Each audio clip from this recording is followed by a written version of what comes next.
Hello കൂട്ടുകാരെ, മലയാളി മോമിലേക്ക് നിങ്ങൾക്ക് വീണ്ടും സ്വാഗതം. അപ്പോൾ ഇന്ന് നമ്മൾ 2024 എന്ന് പറഞ്ഞ പുതിയ വർഷത്തിലേക്ക് വേണ്ടിയിട്ടുള്ള ആദ്യത്തെ ഒരു പ്രിപ്പറേഷൻ വീഡിയോ ആയിട്ടാണ് വന്നിരിക്കുന്നത്. അപ്പോൾ നമ്മൾ ആദ്യം ഈ ഒരു ഇയറിലേക്ക് വേണ്ടിയിട്ട് നമ്മൾ ചെയ്യാൻ പോകുന്നത് ഒരു പ്ലാനർ തയ്യാറാക്കുക എന്നുള്ളതാണ്.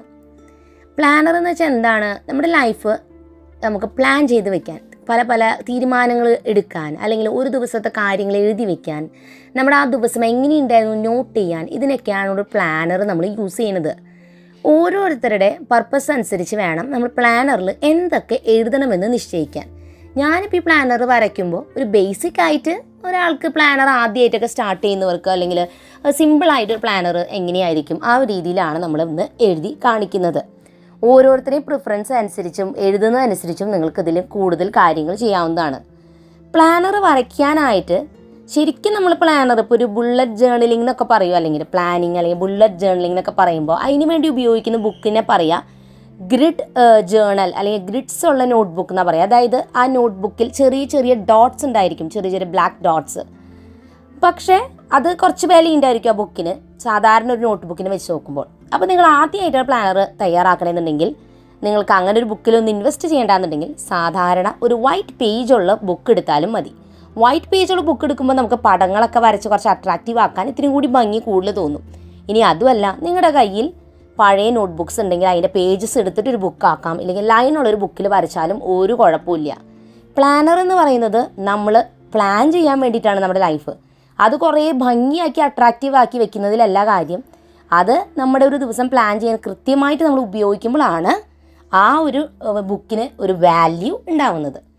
അപ്പം നമ്മൾ ആദ്യം തന്നെ ഒരു ഫസ്റ്റ് പേജ് എന്ന രീതിയിൽ, ഇപ്പോൾ നമ്മുടെ പുതിയ വർഷം സ്റ്റാർട്ട് ചെയ്യുന്നതുകൊണ്ട് ഞാൻ എൻ്റെ ഡയറിയിൽ ആദ്യം തന്നെ 2024 എഴുതി കുറച്ച് ഇഷ്ടപ്പെട്ട കളേഴ്സൊക്കെ കൊടുത്തു. അതിനുശേഷം തൊട്ടപ്പുറത്ത് തന്നെ എനിക്ക് ഇഷ്ടപ്പെട്ടൊരു നല്ല കോട്ട് എഴുതി വെച്ചു. The best time for new beginnings is now. അതായത് പുതിയ തുടക്കങ്ങൾക്ക് നിങ്ങൾക്ക് ഇന്ന് മുതൽ സ്റ്റാർട്ട് ചെയ്യാം എന്നുള്ള രീതിയിൽ നമ്മൾ എഴുതിയിരിക്കുകയാണ്. നമുക്ക് പുതിയ പുതിയ ശീലങ്ങളൊക്കെ ഉണ്ടാക്കാൻ ഇന്ന്, അതായത് 2024 ആവണം നിർബന്ധമൊന്നുമില്ല, നമുക്ക് ഇന്ന് മുതൽ സ്റ്റാർട്ട് ചെയ്യാം. ഓക്കെ, പക്ഷേ ഒരു പുതിയ വർഷം തുടങ്ങുമ്പോൾ നമുക്കൊരു പ്രത്യേക എനർജി അല്ലേ. അപ്പോൾ അതുകൊണ്ടാണ് നമ്മൾ പല പുതിയ പുതിയ കാര്യങ്ങൾ അതായത് വർഷത്തിൻ്റെ തുടക്കത്തിൽ അല്ലെങ്കിൽ മാസത്തിൻ്റെ തുടക്കത്തിലൊക്കെ ട്രൈ ചെയ്യുന്നത്. അപ്പം അങ്ങനെ നമ്മൾ വർഷത്തിൻ്റെ പേരെഴുതി, നമ്മൾ കോട്ടൊക്കെ എഴുതി കഴിഞ്ഞു. ഇനി അടുത്തത് നമ്മൾ ചെയ്യുന്നത് ജാനുവരി മാസത്തിലേക്ക് വേണ്ടിയിട്ടുള്ള പ്ലാനിങ്ങിൻ്റെ പേജസ് എഴുതാണ്.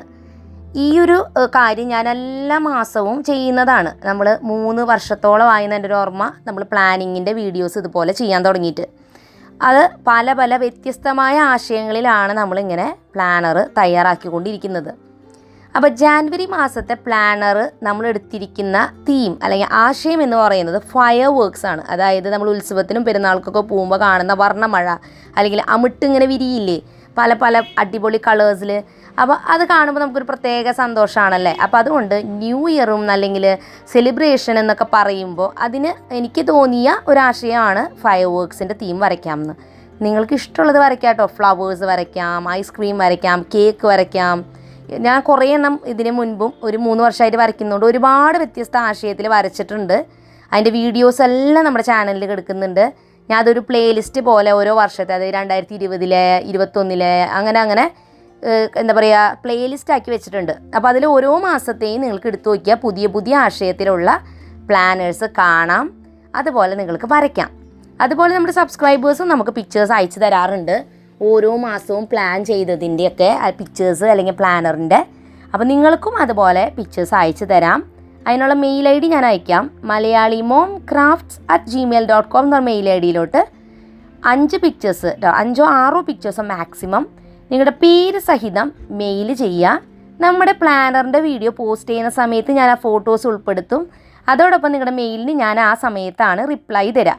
നിങ്ങൾ അയച്ച പക്ഷേ തന്നെ റിപ്ലൈ കിട്ടില്ല, കുറച്ച് ദിവസം കഴിഞ്ഞിട്ടായിരിക്കും റിപ്ലൈ നിങ്ങൾക്ക് കിട്ടുക. ഓക്കെ, അപ്പം നമ്മുടെ ജാനുവരി എന്ന് പറഞ്ഞ പേര് എഴുതി, അതിന് ചുറ്റും കുറേ അമിട്ടുകളൊക്കെ നമ്മൾ വരച്ചു. ഇനി നമ്മൾ ചെയ്യാനായിട്ട് പോകുന്ന അതിൻ്റെ തൊട്ടപ്പുറത്തെ പേജിൽ ആ മാസത്തെ കലണ്ടർ വരയ്ക്കാനായിട്ട് പോവാണ്. കലണ്ടർ നമ്മൾ കൃത്യമായിട്ട് കലണ്ടറിൽ നോക്കി ഒക്കെ വരയ്ക്കുക. ഞാൻ എന്തെങ്കിലും തെറ്റുകൾ ചെയ്യുന്നുണ്ടെങ്കിൽ കമൻറ്റ് ബോക്സിൽ പറയാം. കഴിഞ്ഞ പ്രാവശ്യം ഞാൻ ഡിസംബറിൽ 31-ാം തീയതി എഴുതാൻ മറന്നുപോയി. അപ്പോൾ അത് പലരും എന്നോട് പറഞ്ഞു, സോറി പറയണു. എനിക്ക് ഇടയ്ക്കൊക്കെ ഇങ്ങനത്തെ മണ്ടത്തരങ്ങൾ പറ്റാറുണ്ട്. ചിലപ്പോൾ ഞാൻ വീഡിയോ ഷൂട്ട് ചെയ്യുന്നതിൻ്റെ ഇതിൽ അശ്രദ്ധ പറ്റുന്നതാണ്. അപ്പോൾ അതുകൊണ്ട് പ്രത്യേകം സോറി പറയണു. നിങ്ങൾ പ്രത്യേകം ശ്രദ്ധിച്ചിട്ടൊക്കെ വരയ്ക്കാം കേട്ടോ. പിന്നത്തെ കാര്യമുള്ളത്, നമ്മൾ ജാനുവരി മാസവും 31 ദിവസം ഉണ്ട് കേട്ടോ. അതുകൊണ്ട് എല്ലാവരും കറക്റ്റായിട്ട് അത് വരയ്ക്കുക. ഞാൻ അതൊക്കെ എഴുതി വെച്ചിട്ടുണ്ട്.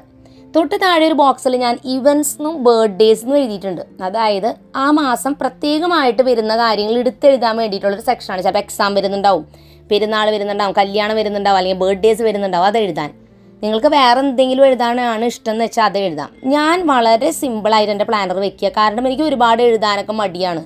അപ്പോൾ അതുകൊണ്ട് കുറേ കാര്യങ്ങൾ സെക്ഷനൊക്കെ എഴുതി വെച്ചാൽ ഞാൻ അതൊന്നും കംപ്ലീറ്റ് ചെയ്യില്ല. അതുകൊണ്ടാണ് ഞാനത് മുഴുവനൊന്നും അങ്ങനെ എഴുതാത്തത്. അപ്പോൾ നമ്മുടെ 2 പേജസ്, ആദ്യത്തെ പേജാണ് മന്തിൻ്റെ പേര് എഴുതിയിട്ടുള്ള പേജ്, തൊട്ടപ്പുറത്ത് കലണ്ടർ എന്ന് പറഞ്ഞിട്ടുള്ള പേജുമാണ് നമ്മൾ കൊടുത്തിട്ടുള്ളത്. അപ്പോൾ ഇത് കംപ്ലീറ്റ് ആയിട്ടോ.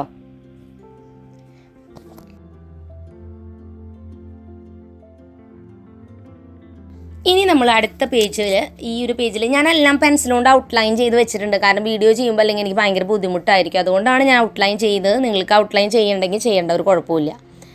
അടുത്തത് ഞാൻ എഴുതുന്നത് 2024 ഗോൾസ്, അതായത് നമ്മുടെ ലക്ഷ്യങ്ങൾ. ചിലപ്പോൾ പല ലക്ഷ്യങ്ങളുണ്ടാവും. എക്സാമിന് നല്ല സ്കോർ മേടിക്കണം, അല്ലെങ്കിൽ വെയിറ്റ് കുറയ്ക്കണം, അല്ലെങ്കിൽ നല്ലതായിട്ട് ഉറങ്ങണം, അല്ലെങ്കിൽ കുറേ ബുക്സ് വായിക്കണം, എന്തും ആവാം. അത് എഴുതി വയ്ക്കാം. തൊട്ട് താഴെ ഹാബിറ്റ് ട്രാക്കർ എന്ന് പറഞ്ഞ സെക്ഷനാണ്. ഞാനിത് വളരെ കുറവായിട്ട് യൂസ് ചെയ്യുന്നൊരു സെക്ഷനാണ്. പുതിയ പുതിയ ശീലങ്ങൾ ഉണ്ടാക്കിയെടുക്കാൻ വേണ്ടിയിട്ട്, അത് ട്രാക്ക് ചെയ്യാൻ വേണ്ടിയിട്ടുള്ള സെക്ഷനാണ്. അപ്പോൾ അതെന്താണ്? എക്സാമ്പിൾ പറഞ്ഞാൽ ഡെയിലി എക്സസൈസ് ചെയ്യണം. അപ്പോൾ ഡെയിലി എക്സസൈസ് ചെയ്യണത് നമ്മൾ ചെയ്തുകൊണ്ടിരിക്കുമ്പോൾ എല്ലാ ദിവസം ചെയ്തെങ്കിൽ അത് മാർക്ക് ചെയ്യാനാണ്. അപ്പോൾ നമ്മൾ 1 മുതൽ 31 വരെയുള്ള തീയതികൾ കലണ്ടർ അവിടെ എഴുതി വെച്ചു. അതിൻ്റെ നേരെ ഞാൻ സ്റ്റേ ആക്റ്റീവ് എന്ന് എഴുതിയില്ല. അതായത് ഞാൻ എക്സസൈസോ അല്ലെങ്കിൽ അങ്ങനത്തെ ആക്റ്റീവായ കാര്യങ്ങൾ ചെയ്യണത് ഉദ്ദേശിക്കുന്നത്. അത് ഓരോ ദിവസം ചെയ്യുന്നുണ്ടെങ്കിൽ ടിക്കിടുക, ചെയ്യാത്ത ദിവസം ടിക്കിടാൻ പാടില്ല കേട്ടോ. അപ്പോൾ നമുക്കിഷ്ടമുള്ള ശീലങ്ങൾ എഴുതി വയ്ക്കാം. നമ്മൾ ചെയ്യുമെന്ന് ഉറപ്പുള്ളത് മാത്രം എഴുതിയാൽ മതി. കുറേ എണ്ണം എഴുതി വെക്കണ്ട. ഞാൻ മാക്സിമം 3 എണ്ണം എഴുതുള്ളൂ. കാരണം എനിക്കറിയാം ഒരു മാസത്തിൽ നമുക്ക് പുതിയ എന്തോരം കാര്യം ചെയ്യാൻ പറ്റുന്നത്. ബിസി ആകുമ്പോൾ നമുക്ക് കുറേ കാര്യങ്ങളൊന്നും പെട്ടെന്ന് ഒറ്റയടിക്കൊന്നും മാറ്റാൻ പറ്റില്ല. ഇനി നമ്മുടെ അടുത്ത സെക്ഷൻ, നമ്മുടെ 4ാമത്തെ സെക്ഷനാണ് നമ്മൾ വരയ്ക്കുന്നത്. മൂഡ് ട്രാക്കർ എന്ന് പറഞ്ഞ പേജാണ്. അപ്പോൾ അതിൽ നമ്മൾ 31 ദിവസത്തേക്ക് വേണ്ടിയിട്ടുള്ള കുറേ ബോക്സസോ അല്ലെങ്കിൽ നിങ്ങൾക്ക് ഇഷ്ടമുള്ളത് വരയ്ക്കട്ടെ, സർക്കിളോ. ഞാനിങ്ങനെ ഒരു തോരണം പോലെ രീതിയിലാണ് വരച്ചിരിക്കുന്നത്. കാരണം ഞാൻ ന്യൂ ഇയർ അല്ലെങ്കിൽ ആഘോഷങ്ങളാണല്ലോ, അപ്പോൾ തോരണങ്ങൾ ഇങ്ങനെ കിട്ടില്ലേ ആഘോഷങ്ങളൊക്കെ വരുമ്പോൾ, അതാണ് ഉദ്ദേശിച്ചിരിക്കുന്നത്. നിങ്ങളിപ്പോൾ ഐസ്ക്രീമിൻ്റെ തീമാണ് എടുത്തതെന്നുണ്ടെങ്കിൽ നിങ്ങൾക്ക് കുറേ ഐസ്ക്രീം വരച്ച് വെക്കാം. ഇപ്പോൾ ഫ്ലവേഴ്സിൻ്റെ തീമാണെങ്കിൽ നിങ്ങൾക്ക് ഫ്ലവേഴ്സ് വരയ്ക്കാം. ഇഷ്ടമുള്ളത് പോലെ ചെയ്യാം കേട്ടോ. അപ്പോൾ ഞാൻ 31 എണ്ണം അതുപോലെ തന്നെ വരയ്ക്കുന്നുണ്ട്. ഇനി ഇതിലെന്താ ചെയ്യണേന്ന് ഞാൻ പറഞ്ഞുതരാം. ചിലവർക്ക് കുറേ പേര് കൺഫ്യൂഷൻ ആവുന്ന ഒരു പേജാണ്. ഇതെന്തിനാണെന്ന് വെച്ചാൽ നമ്മുടെ മൂഡ് ട്രാക്ക് ചെയ്യാനുള്ള പേജാണ്. മൂഡ് എന്ന് പറഞ്ഞാൽ എന്താണ്? നമ്മുടെ മൈൻഡിൽ തോന്നുന്നൊരു ഫീലിംഗ്. അതായത് ഹാപ്പി, സാഡ്, ആംഗ്രി, അങ്ങനെയൊക്കെ നമുക്ക് പല മൂഡ്സ് ഉണ്ടാവില്ലേ. ചില ദിവസം നമുക്ക് പകുതി വരെ സന്തോഷമായിരിക്കും, പിന്നെ പകുതി കഴിയുമ്പോൾ ദേഷ്യം വന്നു തുടങ്ങും. അല്ലെങ്കിൽ പകുതി വരെ നല്ല സന്തോഷം, പകുതി ആകുമ്പോൾ ചിലപ്പോൾ സങ്കടമുള്ള ദിവസമായിരിക്കും. പല ദിവസവും വ്യത്യാസമായിരിക്കും. ഇത് നമുക്കൊന്ന് മാർക്ക് ചെയ്യാൻ വേണ്ടിയിട്ട് വേറൊരു കളറിങ് പേജ് എന്ന് പറയാം ശരിക്കും പറഞ്ഞാൽ. ഇതിന് നമ്മൾ എങ്ങനെയാണ് കളർ ചെയ്യുക? നമ്മൾ ഓരോ മൂഡിനും ഓരോ കളേഴ്സ് കൊടുക്കും. അപ്പോൾ നമ്മൾ കുറേ സ്മൈലീസ് വരയ്ക്കുന്നുണ്ട്. നമ്മുടെ മൂഡ് അനുസരിച്ചുള്ള സ്മൈലീസ്, അതായത് ഹാപ്പി, സാഡ്, അല്ലെങ്കിൽ ആംഗ്രി, ബോറിങ്, എന്താ വെച്ചാൽ കൊടുക്കാം. അതിനെല്ലാത്തിനും വ്യത്യസ്തമായ നിറങ്ങൾ കൊടുക്കുക. ഓക്കെ, കളേഴ്സ് കൊടുക്കുക. കളേഴ്സ് കൊടുത്തിട്ട് നമ്മളിപ്പോൾ 1-ാം തീയതി എക്സാമ്പിൾ പറയുക, ഭയങ്കര ഹാപ്പി ആണെങ്കിൽ നമുക്ക് ഓറഞ്ച് കൊടുക്കാം. അല്ല, 1-ാം തീയതി പകുതി വരെ ഹാപ്പി ആയിരുന്നു, പകുതിക്ക് തൊട്ട് സാഡായെങ്കിൽ നമുക്ക് ഓറഞ്ചും ഗ്രീനും കൂടി കളർ ചെയ്യാം. ഇങ്ങനെ ഓരോ തീയതികളും നമ്മൾ കളർ ചെയ്ത് അവസാനമാകുമ്പോൾ പല വ്യത്യസ്തമായ നിറങ്ങളിലുള്ള ഒരു പേജായിട്ട് ഇത് മാറും. അപ്പോൾ നിങ്ങൾക്ക് മനസ്സിലായി എന്ന് വിചാരിക്കുന്നു. ഓക്കെ, ഇത്രയേ ഉള്ളൂ നമ്മുടെ മൈൻഡിലെ ഫീലിങ്സ് ട്രാക്ക് ചെയ്യാനുള്ളൊരു പേജാണ്. ഇനി അടുത്തൊരു പേജ് എന്ന് പറയുന്നത് ടു ഡു ലിസ്റ്റ് പേജാണ്. ഇത് വളരെ ഈസിയാണ്. നമ്മൾ സാധാരണ ഡയറിയിലൊക്കെ കാണുന്ന പോലെ നമ്മൾ അന്നാന്ന് ചെയ്യുന്ന കാര്യങ്ങൾ ഓർമ്മപ്പെടുത്താൻ വേണ്ടിയിട്ട് എഴുതാൻ വേണ്ടിയിട്ടുള്ള ഒരു സെക്ഷനാണ്. ടു ഡു ലിസ്റ്റ് എന്നാണ് ഈ പേജിനെ പറയുക. ഇതിൽ ജാനുവരി എന്ന് പറഞ്ഞിട്ട് ഞാനൊരു കുഞ്ഞി കലണ്ടർ കോർണറിൽ കൊടുത്തിട്ടുണ്ട്. അത് നമുക്ക് ഒരു ദിവസം പ്ലാൻ ചെയ്യുമ്പോൾ തീയതികൾ നോക്കാനാണ്. നിങ്ങൾക്ക് വേണമെങ്കിൽ അടുത്ത മാസത്തെ കലണ്ടർ അങ്ങനെ റെഫർ ചെയ്യണമെങ്കിൽ അത് വേണമെങ്കിൽ എഴുതി വെക്കാവുന്നതാണ്. ഞാൻ എഴുതാറില്ല കേട്ടോ. അപ്പോൾ ജാനുവരിന്ന് കോർണറിൽ എഴുതിയിട്ട് ഓരോ ദിവസത്തിനും വേണ്ടി ഞാനിങ്ങനെ ഓരോ ബോക്സ് വരച്ചു. അപ്പോൾ മൊത്തം 7 ബോക്സസാണ് എനിക്ക് ആ ഒരു പേജിൽ കിട്ടിയ. അടുത്ത പേജിൽ നമുക്ക് 8 ബോക്സ് കിട്ടും. അതിലെല്ലാത്തിലും ഞാൻ ദിവസവും തീയതിയും എഴുതി. അത് കഴിഞ്ഞിട്ട് അന്നാന്ന് ചെയ്യേണ്ട കാര്യങ്ങൾ അതിൽ എല്ലാ ദിവസവും ഡയറിയിൽ നമ്മൾ സ്കൂളിൽ കുട്ടികൾ ഡയറി എഴുതിയില്ലേ അതേപോലെ എഴുതി വെക്കുക. ഇനി ഇതിൽ നിങ്ങൾ ചെയ്യേണ്ട ഒരു കാര്യം, ചിലവർക്ക് ഡയറി എഴുതുന്നത് ഈ പ്ലാനർ എഴുതുന്നത് പ്രോപ്പറായിട്ട് ഫോളോ ചെയ്യാത്തവരുണ്ട്. അവർക്കൊരു കുഴപ്പം എന്താണെന്ന് വെച്ചാൽ നമ്മൾ ഈ ഡേറ്റും തീയതിയൊക്കെ എഴുതി വെച്ചിട്ട് ആ ദിവസം ഒന്നും എഴുതണില്ലെങ്കിൽ ആ പേജ് വേസ്റ്റ് ആവും. അപ്പോൾ അതുകൊണ്ട് നിങ്ങൾ ആ ഒരാഴ്ചയ്ക്കുള്ളത് വരച്ച് വെച്ചാൽ മതി. അത് എഴുതി തീർക്കുക. ഡേറ്റും ദിവസവും ആവശ്യമുള്ളതനുസരിച്ചിട്ട് എഴുതുക. ഇങ്ങനെ എഴുതി വെക്കണമെന്ന് നിർബന്ധമൊന്നുമില്ല. അപ്പോൾ അങ്ങനെ അതിന് ശേഷം നമുക്ക് കളറിങ്ങും കാര്യങ്ങളൊക്കെ ചെയ്യാം. ഞാൻ തുടക്കത്തിലെ 1-2 പേജ് മാത്രമാണ് കൂടുതൽ കളർഫുള്ളായിട്ടും കുറേ പടങ്ങളൊക്കെ വരയ്ക്കാറുള്ളൂ. ഈ ടു ഡു ലിസ്റ്റിൽ കുറേ പടങ്ങൾ വരയ്ക്കാറില്ല. കാരണം എല്ലാ ദിവസവും ഇങ്ങനെ കുറേ പടമൊക്കെ വരച്ച് ചെയ്യാമെന്ന് വെച്ചാൽ ബുദ്ധിമുട്ടാണ്.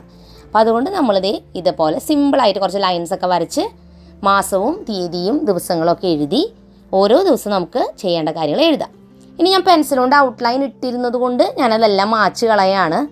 അതെല്ലാം മായ്ച്ച് കളഞ്ഞിട്ട് നമുക്ക് നല്ല വൃത്തിയാക്കി ഫുള്ളായിട്ട് നമ്മുടെ പ്ലാനർ ഒന്ന് കാണാം.